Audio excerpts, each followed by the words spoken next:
I think there's a lot to learn from what we were able to do and innovate inside an incredible sort of crucible of opportunity like a presidential campaign that other companies and organizations don't ever get to experience. And I think the opportunity to learn and expand on what we did gives nonprofits of all sizes, companies of all sizes, incredible opportunities to reach further into their communities, empower their people, and grow as businesses and organizations.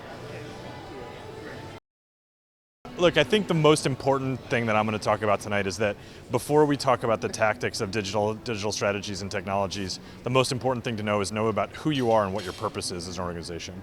If we start from a perspective of values and mission, we have a much better chance of getting the tactics right down the chain. When we think about sort of the best practices and things that come out of campaigns like this, South Florida and sfima has an incredible opportunity as a massively growing marketplace to take advantage of these, both for all kinds of organizations, but also for Hispanics and Latino markets that are new and unique, and opportunities to grow organizations like that is something that sfima can teach all kinds of practitioners down here. Look, I think one of the big untapped areas here is still location-based marketing, and how augmented reality plays into location-based over time as it becomes a more normal concept for people to adopt. I think we're probably looking more than a couple years out, but I think the potential to overlay the online world with the offline world is going to open up a world of opportunities that we don't even know what they look like yet.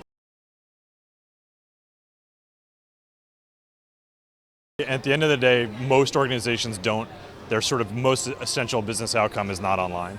So unless you're an e-commerce company, at some point you have to convert online interest to offline action. Only if we can figure out how to change the rules to let President Obama run again, probably. I don't know if we're in for the constitutional fight or not, but if he did, I'd do that again.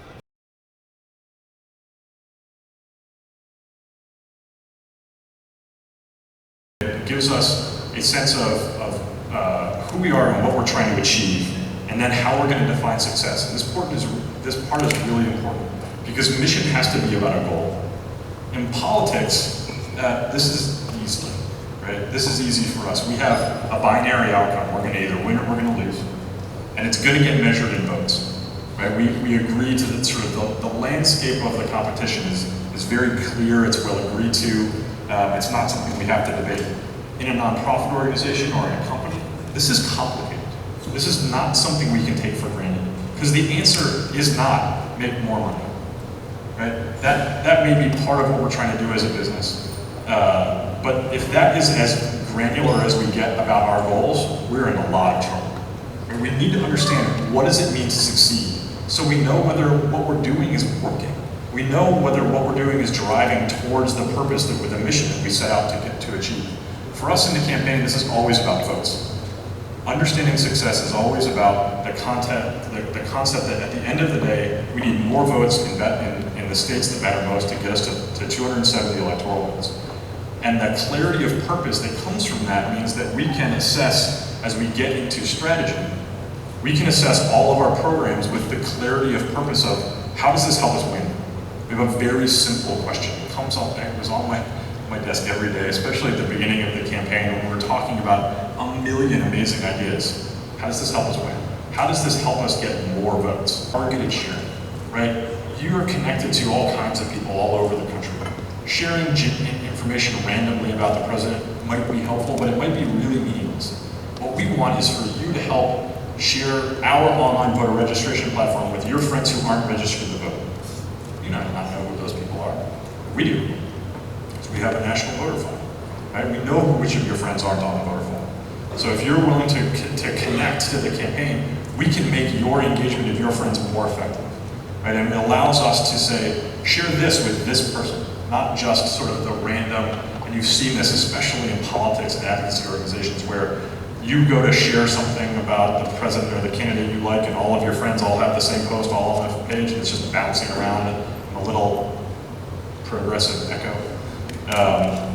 It's not that productive, right? Me sharing content with a bunch of other people who also already work on the campaign, not that helpful. I need to share that content with my cousin that lives outside of Colorado that is on the fence and not sure which direction he wants to go. right? That's something that's going to really drive the organization forward. It makes our sharing more effective.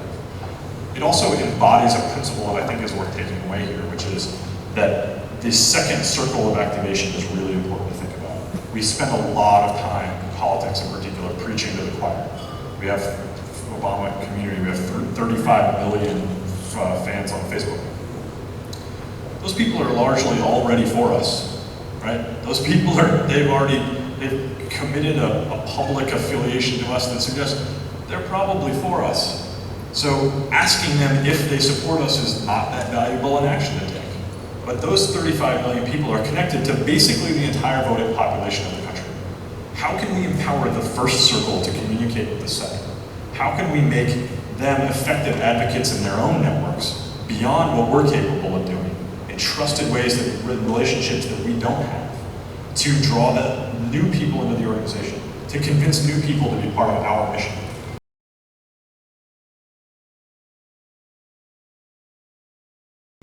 Everybody's really excited to be here at Gulfstream tonight. It's a big event for sfima, South Florida Interactive Marketing Association. We have a tremendous speaker, Michael Slaby. He's going to talk about the intersection of IT, marketing, and really what it took to make the Obama campaign a success. So we're thrilled to have a speaker of this caliber and look forward to more speakers of this quality in South Florida at South Florida Interactive Marketing Association.